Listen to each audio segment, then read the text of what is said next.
Sonel! Yan! May ati-atihan sa Boracay. Ate ko, aksyon lang. O, gani, mo punta sa ati-atihan nila karon. So, ati-atihan! The whole province of Aklan is practically known for its Santo Niño or Ati-Atihan celebration. Ang Boracay, gintinguhaan man sang parish, ma-promote pagin ang devotion man sa Santo Niño.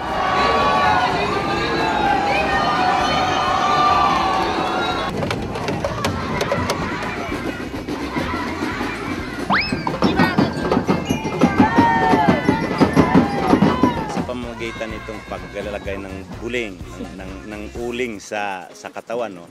So parang inaano natin yan na pasalamat rin tayo sa mga first settlers dito, mga Aita, because kung wala rin sa kanila, hindi na ano sa mapa ng Pilipinas.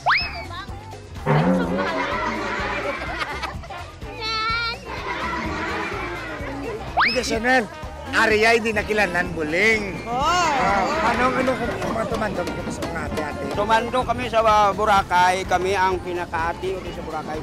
Kaya anong sawat sa mga ate-ate, Bimanong? Pakita sa mo, anong steps sa mga ate-ate? Abi, Tokar!